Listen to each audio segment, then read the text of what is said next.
So here he is. Name is Alex Young. He's a mad Gooner supporter, Arsenal supporter. I'm going to ask you, Alex, what have you been hearing here? What's going on with Manchester United, with the rebuild, with the appointment of Ruud van Nistelrooy, and a lot of links that we are getting Zirkzee in, we are getting Ugarte in, we're getting Matthijs de Ligt, and we're probably going to sign 4 or 5 different players. Do you think that Manchester United, with this rebuild, is a strong force to be reckoned next season and many years to come? Yeah, I mean, 100%. I mean, if you're getting the likes of Van Nistelrooy, it's a coup, isn't it, for the club?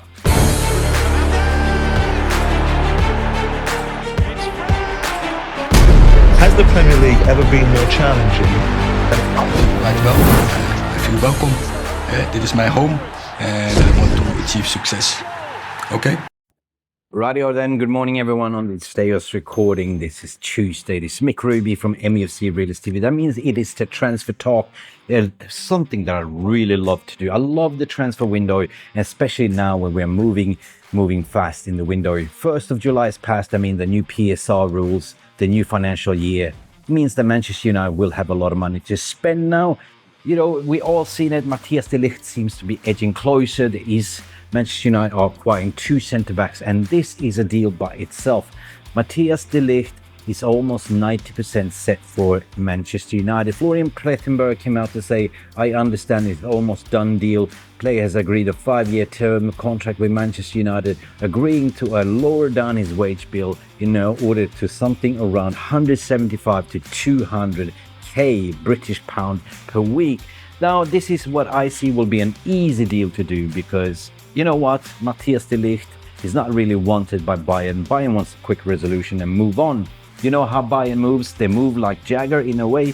So I think that this will be a deal concluded this week by the sounds of it. So let me know in your feelings. What do you think? I've been hearing a lot of different things, that Matthijs de Ligt is too slow. Matthijs de Ligt cannot play a high line, but that is actually a myth because Matthijs de Ligt used to play that under Ten Hag.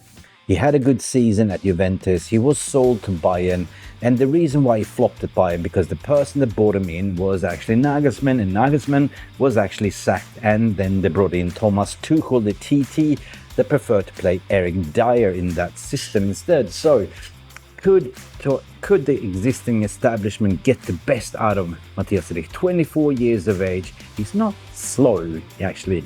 He is quick enough. And if you look at it, he's even better for what we got. If you're going to compare against Maguire, Lindelof, he is definitely an upgrade according to my opinion. I want to hear from you. What do you think, Matthijs de Ligt? Do you think it's a good signing? Would you be happy about it? And apparently we're going to get him for £40 million plus 170 to 200k wage. That is far more better than Branthwaite. And we're going to talk about Branthwaite as well in the next story here.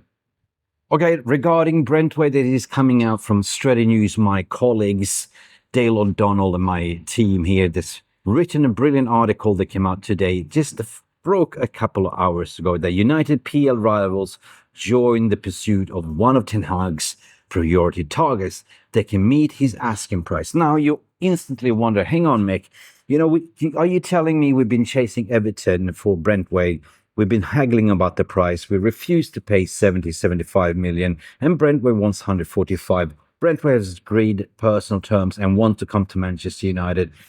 1st of July is already passed. What is the solution? I think that since we were the only club waiting for him, I know that he's a priority signing. Perhaps also the strategy, what I've been hearing, is that we're going to wait to the end of the window to see if Everton will cave because nobody else is coming in for him and coming with a cheeky bid. Well, we have a little bit of stiff competition, ladies and gentlemen. It's been reported and discovered from Dale O'Donnell, from my colleague from Strategy News, chief editor, that keeps writing that now entering into this race is Manchester City. They are willing to meet his payment. They can afford 70 million. They can afford to pay him the wages. Manchester City is looking for a new centre half, and obviously they've been spotting the homegrown talent in Jarrad Branthwaite. I mean, gosh, what do you think? I mean, seriously, if we really want the player, then just walk away or pay the 50, 60 what you have. But if City enters the race, if City is willing to pay 70 million, if City is willing to offer him 145k a week, he's pretty much going to City, isn't he? Right? Because if you look at it, like, Branthwaite played one good season in PSV on loan under Ruud van Nistelrooy, and then, of course, he had one stellar season at Everton. Age 21 profile. Of course, you want to play in Champions League. Of course, you want to play for a bigger team than Everton that's facing relegation. So this is a potential hijack, people. So bear in mind, this just came out fresh from the press. I'm just reporting it, what I've been reading. Guys, do you think we should go for Branthwaite, or do we let City have him? Let me know in the non-live comment section below. Hubba. Oh my God. I need more coffee. I need another shot of double espresso here, because next story is about Manuel Ugarte. It seems that it's very, very close to join Manchester United, and he's been given the green light. All parties has been given the green light. PSG agrees to sell him to Manchester United for a favorable price of 40 million. This is a stellar deal that we are moving swift in the market. This is a signing that I really, really like. And he's apparently playing with Uruguay in Copa America, going deep. But agents has been talking. He's doing the business. Manchester United talking to PSG agents, lining all the ducks in the order. And all it needs is a signature for Ugarte to fly to Manchester United after Copa America, put the ink on the paper, do a photo, and off you go for holidays. This is, to me, people, is going to happen within the next 10 days. What I believe and what I've been told, this is a story that I put now actually on 90% on the hotometer. Ugarte doing bits. Ugarte, it's lit. And speaking of lit, Amrabat seems to be also joining Manchester United. It's been brewing there in the background, at least what I've been hearing for the past 2 weeks, that he is ready to join Manchester United or a 4-year deal for £19 million. Amrabat has been spotted even in the new kit. You can go into MUFC website itself and check it out, and you will see him. He's still there. Even if his loan expired, this is his deal that's been going behind the scenes. Ashwood is in the here, giving the green lights, and off you go. Amrabat, 20 million potentially, and then you have Manuel Ugarte, 2 CDMs in the price of 60 million. This is box clever business. Let me know what you think. Are you happy with this? I certainly am. It's better than we used to have as well. Next story, let's go. We are heading to madness territory regarding Manchester United. Joshua Zirkzee, we know we've been following this story for quite a while, and Bologna president has come out to say that he is 98% sure that Zirkzee will leave this summer. They've been having heavy negotiations with Milan, but Milan don't want to pay Kia Jobassian, the Zirkzee's agent, the commission fee, and Erik ten Hag has actually picked up the phone and spoken to Zirkzee personally to explain the project, why he believes in Zirkzee, and I believe that he is being convinced. This is a deal that will be made. Manchester United will pay Kia Jobassian about €8 million in terms of commission fees and trigger that 34 million release clause that opened yesterday and that is valid to mid-August. This is a deal that will happen. I certainly believe, I can't see it anyway, if the manager picks up the phone, speaks to you, convinced to join Manchester United, you look who's joining in the background star, Ruud van Nistelrooy, wow. Probably Zirkzee's a hero. He's Dutch, looking at, how am I going to develop? Ruud van Nistelrooy has been there. Erik ten Hag is phenomenal manager developing youth. And this is a project that I can certainly see myself sinking my teeth in. If you compare AC Milan, of course, in Champions League versus Manchester United is a big and pulling power and the biggest club almost in the world. I certainly believe that this is now a 90% on the hotometer. But please let me know what you think. Go into MUFC Realist TV website that you can see the link here. Go and give your voting on the hotometer score and player rating as well on the website. Moving on next, people, because we have 10 minutes to wrap this up.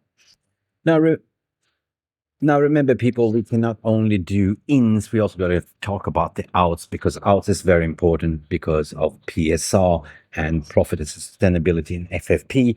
Now, the outs, the latest, what I've been hearing about Jadon Sancho, there was a little bit of bid that Juventus are interested to take him on a loan with an obligation to buy. But the latest news coming from La Gazzetta dello Sport now to say that Juventus will buy will offer Manchester United Jadon Sancho on a permanent transfer, and this is music to my ears. This is what we need to hear now. Manchester United, according to La Gazzetta dello Sport, is saying that Manchester United are looking around 40 to 50 million euro price tag, which is something negotiable. I think that at the end of the day, they know that Jadon Sancho is not welcome to Manchester United. We need to sell him. Eric and I don't want him. If we can get 30, 40 million, take it or leave it. Bish, bash, bosh. There we go. And also regarding Mason Greenwood as well, because Lazio is now entering again with the second bid, according to the same publication. They submitted a scandalous £20 million, but they are definitely going in with the second bid. Manchester United said they want 40 million euros. Will Lazio come in there with a 30 million improvement plus add-ons? The bid is hot. Marcel is in. Lazio is in. Who else is in? A lot of players, including Arsenal, is also in. And speaking about Arsenal, I'm going to ask one of my colleagues, a rival to us, a Gooner supporter called Alex, what does he think about Manchester United transfer links so far? So here he is. Name is Alex Young. He's a mad Gooner supporter, Arsenal supporter. I'm going to ask you, Alex, what have you been hearing here? What's going on with Manchester United, with the rebuild, with the appointment of Ruud van Nistelrooy, and a lot of links that we are getting Zirkzee in, we are getting Ugarte, and we're getting Matthijs de Ligt, and we're probably going to sign 4 or 5 different players. Do you think that Manchester United, with this rebuild, is a strong force to be reckoned next season and many years to come? Yeah, I mean, 100%. I mean, if you're getting the likes of Van Nistelrooy, it's a coup, isn't it, for the club? Similar to Arsenal when we brought in Edu. So it makes a huge difference, because when you've got a household name like Van Nistelrooy, then that's going to attract a lot more talent. It's easier to secure talent. So it's about building the structure, the framework for the club, and that's the way forward. As I say, it does remind me of like how Arsenal, the way they did it, 5 years ago. Exactly. So when you're speaking about Arsenal, you can lower down your a little bit like that. You can have it there. Speaking about Arsenal, Ten Hag was almost getting sacked. This was his second year, similar to what you did at Arsenal with Arteta. Second year, people were calling from his head, Arteta out, Arteta. But you finished 8-8-8. Yeah. But you stuck with them, and at the end of the day, you brought in a lot of youngsters. You had a lot of smart recruitment, and look where you are now. Majority of the fan base, including even AFTV, Robbie and all, they were calling from Arteta out. What are you doing? Yeah. But look, I think we are following the Arsenal model to bring in youth, to back the manager, and just, this is the proper way. Are you happy in retrospective that where you are now compared to what you do? Yeah. And you did a comparison that this is similar to where... For sure. I mean, the moral of the story is you have to give time to the manager. 100%. But, 95% of the time, no one has that time. Yeah. So it's, Arteta is the sort of template, really, of how it should be. But, he won the FA Cup the first season. Yeah. You guys did the same thing, didn't you? Yeah, we did. So the thing is, you've got to back your manager, because he, where is he from? Ajax? Yeah, Ajax. He's won the FA Cup for you. Yeah. He had Carabao Cup, two crazy injuries. Yeah, crazy injuries. Yeah. And you've got a lot of players on high wages, right? Which we are getting rid of. So honestly, it's like the same situation with Arsenal. So to be honest, what's that striker that you've got that's just been there for years, and Martial. Oh my God. Yeah, he's gone actually. Yeah. So guys, just gonna wrap it up. I just want to hear from an Arsenal supporter, from my outsider looking in. Do you reckon that a rival should be scared of Manchester United coming back? Not yet. Right now? I think you're going to need at least 2-3 years to build get rid of a lot of deadwood. And it takes a good 2-3. I mean, for Arteta, it's taken like almost 4 seasons to get to where we are to challenge the Manchester City. I'm going to give you a couple of names from an Arsenal perspective. Yeah. Harry Maguire, in or out? That's a tough one. I mean, he's good for England, but he hasn't been great for you. But I think he was at the end of the latter part of the season. He was starting to get a little bit better. I mean, the jury's out, man. I mean, what do you think? What out? What's the percentage against Maguire? Yeah, if Arsenal bids 30 million for Harry Maguire, out 100%. All right. Luke Shaw. I like Luke Shaw. I think he's good. Okay. He's solid. I would keep him. Really? Yeah, but he's injury. He has too many injuries. Will you take him to Arsenal though? He's not good enough for Arsenal. So what are you We're saying? at a different level. Okay. He's good enough for Man United. I get what you're saying. Keep him. He's not good enough. I mean, definitely as a backup, because you need. The thing is, what Arteta's now almost achieved, is you've got a very good player as backup for all positions. So why not keep Shaw? I don't want to keep Shaw because he's injury prone. Like you're clearly not sure. No, I don't. No, I'm not sure. You know, Schuberto, he was available 47% last season and he's injury prone, 100%. Yeah. Marcus Rashford. There's a player in him, but I think he's got to go. He's just not doing it for United. Like, you got to think about how many goals has this guy scored over the last 5, 6, 7 seasons. Every second season. Statistics aren't the best as a winger. Rashford has every second season, not consistent enough. Like, last season scored 30 goals. This season, I think 8 or 9 goals in all competitions. If you go back in history, it happens every second year. Like, the season before the 30-year goal, he scored like 8, 9, 11. Not consistent enough. So, yeah. Reports coming in the PSG are interesting. I would take it. I would sell take the money. Yeah, rebuild. Like, get rid of the team. Start the whole process. Rebuild. Okay. Scott McTominay. Never really rated him. He's all right. Okay. He's not going to win you the league. Okay. Here you go. Back up. But apparently Fulham is coming in for Scott McTominay. They're going to sell Palhinha to Bayern Munich again, so they're looking again for Scott McTominay's service. If we get 30 million for Scott McTominay, we take it. That is a homegrown talent. 100% goes on a profit on the PSR list or the FFP book. So balance will be great. Scott McTominay looks like he's going to be leaving. And Aaron Wan-Bissaka, I think he's a good 1-versus-1 defender, but not good enough for going forward. Not the mustard. Yeah. No, he seems to have a personal agreement with Galatasaray, or was it Fenerbahce? He's happy to go to Turkey. There's good food in Turkey, by the way, but Manchester United need 15 million. You need to create that fear factor, you know? Yeah. That's what you need. Anyway, this is Alex, my good friend, Arsenal supporter, my brother from another mother. Just came in with an opinion, guys. So listen, please, this is going to transpire. This is going to move fast. Manchester United are doing bits on the market. Matthijs de Ligt is incoming. I would say 90%. Ugarte also 90%. Zirkzee, the release clause is going to be triggered. It's personal terms agreed. Ten Hag has spoken to him. In the backroom stuff, we have Van Nistelrooy coming in there as a coach. Manchester United are cooking. Rivals are scared. You can see what he's saying. Don't listen to him. Listen to Good luck.